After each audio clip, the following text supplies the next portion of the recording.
Dans les recoins silencieux de Kyoto, dans la vapeur montante d'une tasse de thé chaud, dans la paix minimaliste d'une pièce sans décoration, se cache un secret. Un secret qui ne se crie pas, un secret qui ne se montre pas, un secret qui, doucement, se transmet comme un art sacré. Pour les Japonais, la richesse ne signifie pas accumulation. Elle réside dans l'absence du superflu. Ce n'est pas une question de chiffres sur un compte en banque, mais de la qualité de ce à quoi on choisit consciemment de renoncer. Alors que le monde court après les promotions, les tendances et les impulsions, ils avancent lentement. Chaque pas est réfléchi, chaque objet choisi avec intention, chaque yen dépensé comme une prière silencieuse. Et toi, combien de fois as-tu acheté quelque chose par peur de manquer? Combien de fois as-tu tenté de combler un vide intérieur avec un objet qui, une fois rentré chez toi, n'a rien comblé du tout? Le vrai manque ne se mesure pas aux revenus. Il se cache dans les décisions inconscientes. Et la véritable richesse commence par un acte radical, arrêter le gaspillage. Aujourd'hui, découvrons 20 principes silencieux que les Japonais ne suivraient jamais avec leur argent.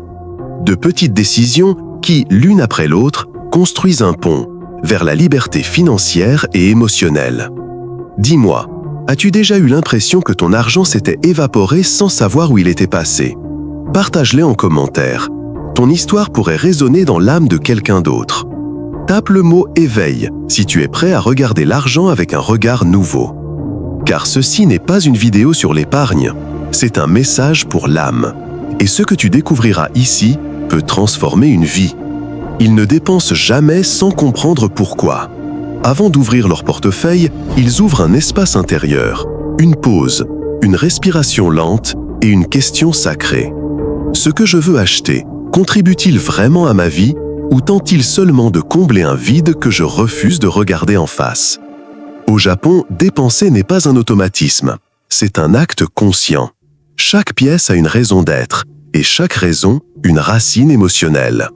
Ils ont compris que beaucoup d'achats ne naissent pas d'un besoin réel, mais d'un vide, d'une colère non exprimée, d'une fatigue ignorée, de la peur de ne pas être suffisant. L'argent peut anesthésier un moment, mais il ne guérit jamais. Alors ils regardent à l'intérieur avant d'acheter.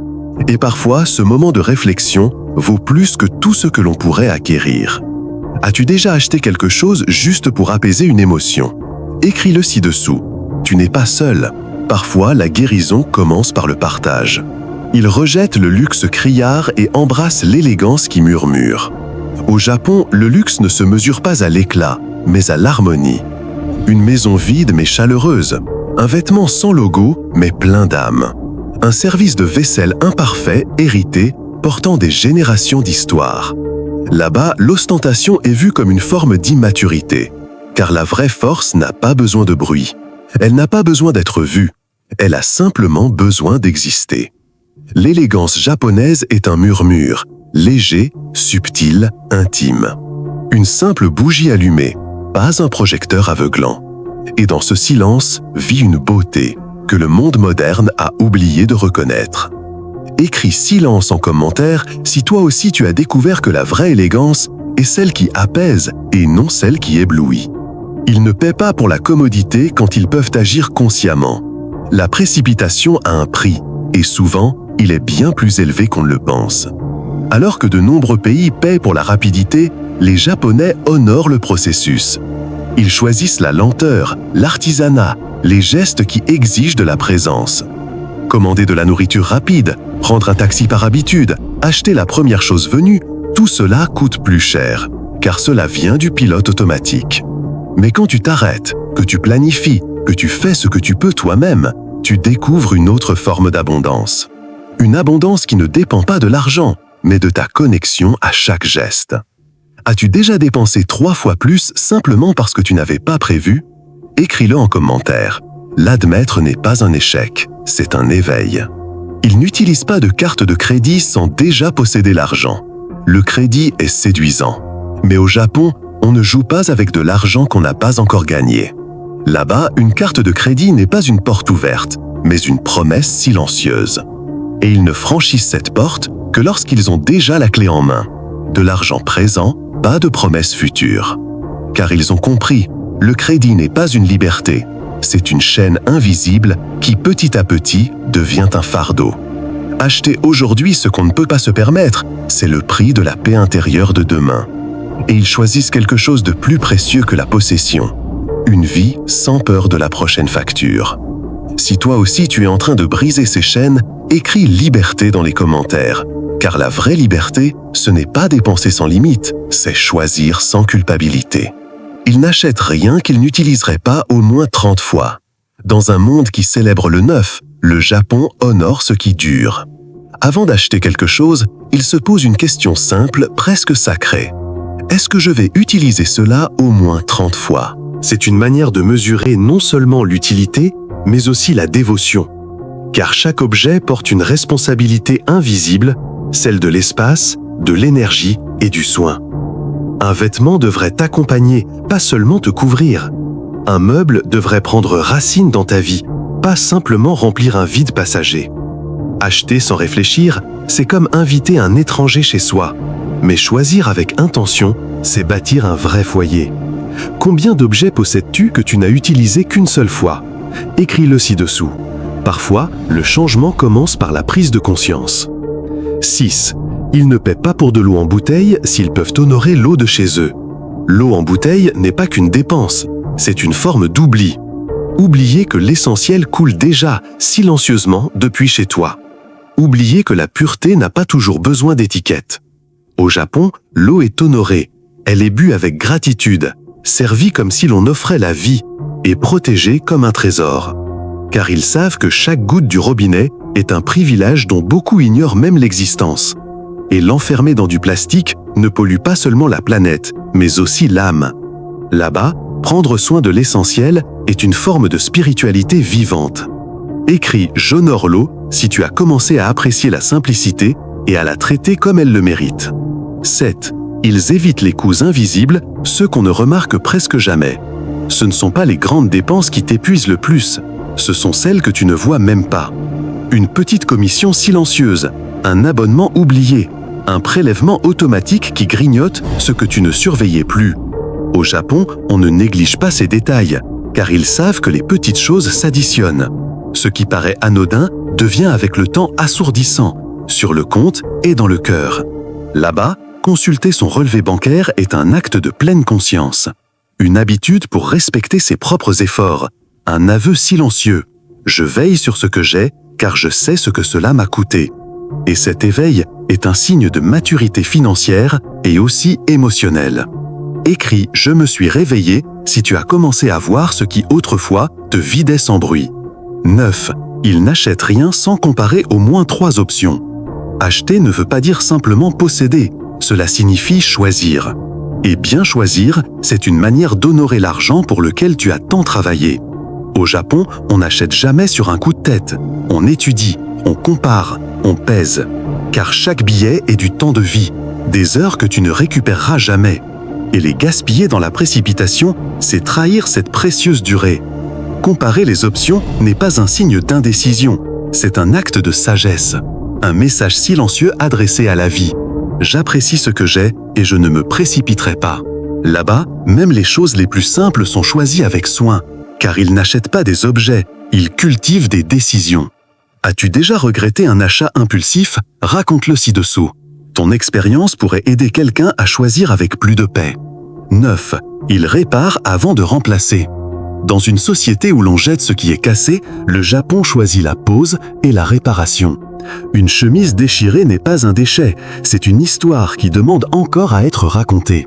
Un bol de thé fêlé n'est pas jeté, il devient art grâce au kintsugi, l'ancienne technique qui répare les fractures avec de l'or.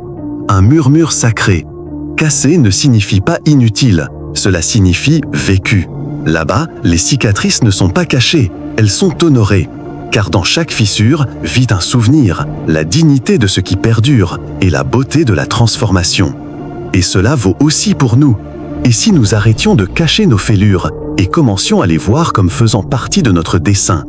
Écris « Moi aussi je suis réparable » si tu as déjà senti que tes blessures pouvaient devenir or. 10. Ils ne mangent jamais à l'extérieur par habitude, seulement pour célébrer. Aller au restaurant n'est pas une routine, c'est une cérémonie.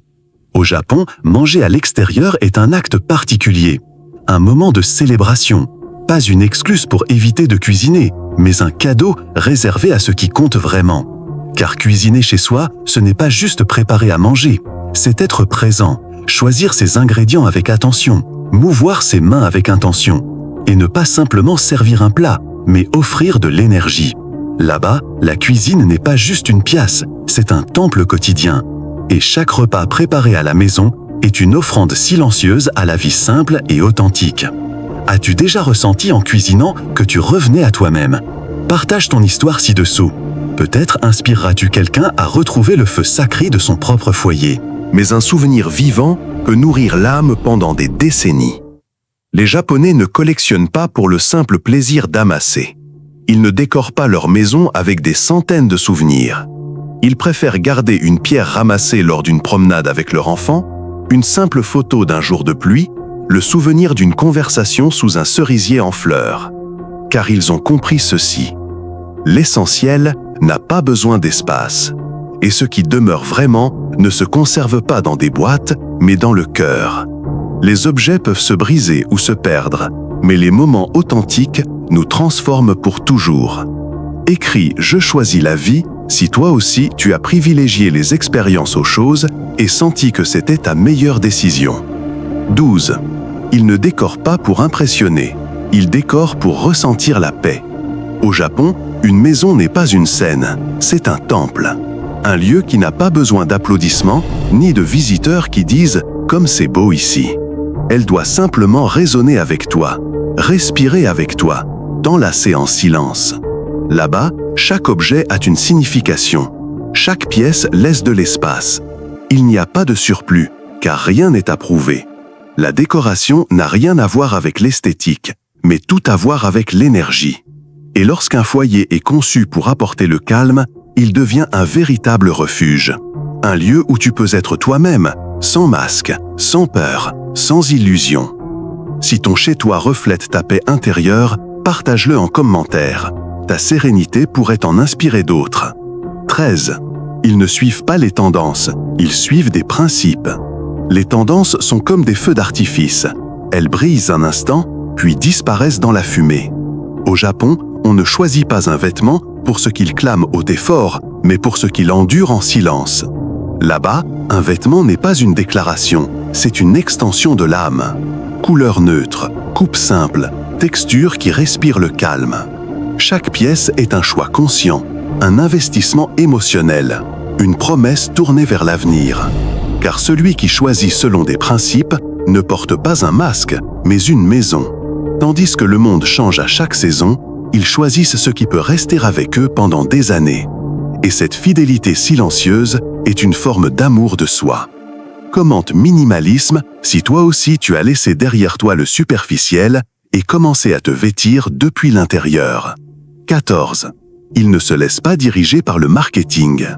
À chaque coin de rue, sur chaque écran, le monde crie « Tu as besoin de plus, plus vite, moins cher, tout de suite ». Mais les Japonais observent ce vacarme avec le calme de ceux qui ont appris à écouter le silence. Ils voient une publicité, inspirent profondément et la laissent passer, comme une feuille dans le vent d'automne. Car ils savent, l'urgence est rarement réelle, et les bonnes décisions naissent dans le silence, jamais sous pression. Ils ont bâti une immunité émotionnelle face à cette surcharge sensorielle constante. Non pas parce qu'ils rejettent la nouveauté, mais parce qu'ils ont appris à distinguer les vrais besoins des envies artificielles. Et cela, c'est la vraie liberté. Es-tu déjà tombé dans le piège d'une offre limitée qui s'est révélée inutile? Partage ton histoire ci-dessous, tu pourrais aider quelqu'un à ouvrir les yeux. 15.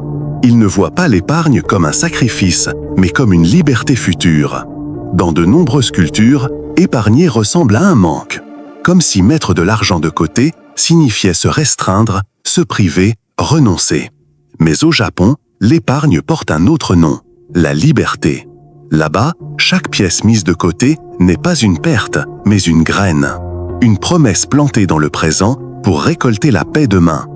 Épargner, ce n'est pas ne pas vivre, c'est décider soi-même quand et comment vivre. C'est avoir la liberté de dire non à ce qui ne résonne pas et oui à ce qui compte vraiment. Ils ne voient pas l'argent économisé comme un manque, mais comme un filet invisible qui soutient leurs pas à venir. Et ce changement de perspective change tout. Commente Graine si tu as compris que chaque pièce économisée est un acte d'amour envers ton futur toi. 17. Ils n'oublient jamais de noter leurs dépenses. Un carnet, un stylo et quelques minutes d'honnêteté chaque jour. C'est ainsi que commence le Kakeibo, la méthode japonaise pour gérer son argent. Mais ce n'est pas de la comptabilité, c'est une méditation silencieuse. Car en écrivant ce que tu dépenses, tu te rencontres, tu t'observes, tu te comprends. Tu commences à voir des schémas que tu ne remarquais pas avant. Tu te rends compte, ce n'était pas le café, ni l'abonnement, ni le taxi, c'était le sentiment derrière. Au Japon, noter ses dépenses n'est pas un acte de contrôle, mais de conscience. Et cette prise de conscience apporte une paix qu'aucun salaire au monde ne peut offrir à lui seul. 17. Ils ne s'endettent jamais pour impressionner les autres. Dans le vacarme de nombreuses villes, il existe une vérité inconfortable, rarement exprimée à haute voix. Trop de décisions financières naissent d'un désir invisible, celui d'être accepté. Les gens achètent des vêtements dont ils n'ont pas besoin, des voitures qu'ils ne peuvent pas vraiment se permettre, et même des maisons trop grandes pour leurs propres pas, simplement pour se sentir validés dans le regard d'un autre. Mais au Japon, la reconnaissance vient de l'intérieur. S'endetter pour paraître est perçu comme un signe d'éloignement intérieur. Pas vis-à-vis d'une banque, mais vis-à-vis de soi-même. Ils choisissent de petits véhicules, des vêtements simples, un mode de vie paisible. Non pas parce qu'ils ne pourraient pas aspirer à plus, mais parce qu'ils ont compris une chose puissante. La paix vaut plus qu'une reconnaissance vide. Ils ne crient pas leur réussite, ils la vivent en silence. Et ce silence parle plus fort que toutes les preuves matérielles. Commente vrai moi si tu es prêt à ne plus vivre pour les autres, mais à vivre selon ta propre vérité. 18. Ils n'achètent rien qu'ils ne puissent porter émotionnellement. Derrière chaque achat impulsif se cache souvent un sentiment que l'on préfère éviter, la solitude, l'agitation, la comparaison. Mais si le problème n'était pas l'objet, mais le vide qu'il essaie de combler, les Japonais ont cultivé l'art de l'introspection avant d'acheter. Ils ne demandent pas « est-ce que je peux me le permettre ?», mais plutôt « est-ce que j'achète cela depuis un lieu de paix ou de manque ?» Car si tu achètes depuis une blessure, aucun objet ne suffira jamais. Mais si tu agis depuis un lieu de plénitude, tu n'as souvent besoin de rien acheter. C'est le début de l'écoute intérieure, un véritable arrêt avant la consommation, une vérification de l'âme avant de sortir la carte. Écris « Écoute de soi » si tu apprends en ce moment à reconnaître tes vrais besoins, avant de remplir ton panier. 19. Ils ne laissent pas l'argent définir leur valeur. Dans le monde actuel, les soldes bancaires ont remplacé les miroirs. Mais au Japon, la valeur personnelle ne se mesure pas en chiffres, mais en principes. Là-bas, un vieil homme qui vit dans une petite maison en bois, qui soigne son jardin avec dévotion et sert le thé avec humilité, est considéré comme sage, pas comme pauvre. Car ils ont compris quelque chose que l'Occident peine encore à accepter. L'argent n'est qu'un outil. Ce qui définit vraiment une personne, c'est son caractère, sa générosité, sa paix, dans le manque comme dans l'abondance. Tu n'es pas ton solde bancaire. Tu es tes gestes quand personne ne regarde, tes pensées dans le silence, ta compassion dans les moments tendus. Et lorsque ta valeur vient de l'intérieur, l'argent perd son pouvoir sur toi, celui de t'élever ou de t'écraser. T'es-tu déjà senti sans valeur parce que tu avais moins ? Sois honnête et partage-le ci-dessous. Ta vérité pourrait aussi libérer quelqu'un d'autre. 19. Ils ne laissent pas l'argent définir leur valeur. Dans le monde actuel, les soldes bancaires ont remplacé les miroirs. Mais au Japon, la valeur personnelle ne se mesure pas en chiffres, mais en principes. Là-bas, un vieil homme qui vit dans une petite maison en bois, qui soigne son jardin avec dévotion et sert le thé avec humilité, est considéré comme sage, pas comme pauvre. Car ils ont compris quelque chose que l'Occident peine encore à accepter. L'argent n'est qu'un outil. Ce qui définit vraiment une personne, c'est son caractère, sa générosité, sa paix, dans le manque comme dans l'abondance. Tu n'es pas ton solde bancaire, tu es tes gestes quand personne ne regarde, tes pensées dans le silence, ta compassion dans les moments tendus. Et lorsque ta valeur vient de l'intérieur, l'argent perd son pouvoir sur toi, celui de t'élever ou de t'écraser. T'es-tu déjà senti sans valeur parce que tu avais moins ? Sois honnête et partage-le ci-dessous. Ta vérité pourrait aussi libérer quelqu'un d'autre. 20. Ils n'oublient jamais d'être reconnaissants pour ce qu'ils ont déjà. C'est le secret qui soutient tous les autres. Dans la culture japonaise, la gratitude n'est pas un geste passager, c'est une pratique quotidienne. C'est ainsi qu'ils terminent leur journée, qu'ils servent un repas, qu'ils nettoient leur maison. Car ils savent, ce qui n'est pas apprécié finit par se perdre, non pas parce qu'il disparaît, mais parce qu'on cesse de le voir. La véritable richesse ne commence pas avec plus, elle commence par reconnaître ce qui est déjà là. Regarder ses mains vides et comprendre qu'elles sont prêtes, marcher dans sa petite maison et sentir qu'elle suffit, ressentir son corps fatigué et être reconnaissant qu'il marche encore avec toi.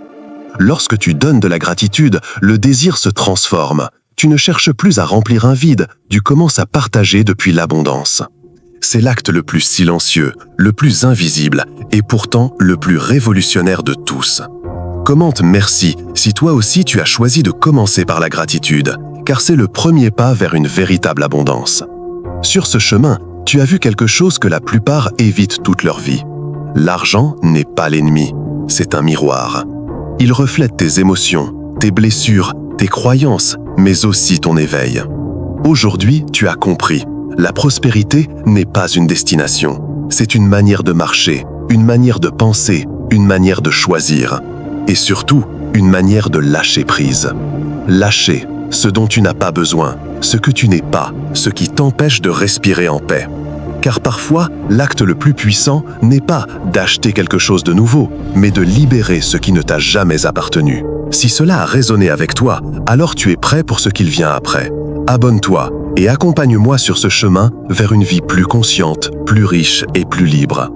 Et si tu es arrivé jusqu'ici, ce n'était pas un hasard. Ce qui vient maintenant ira encore plus loin.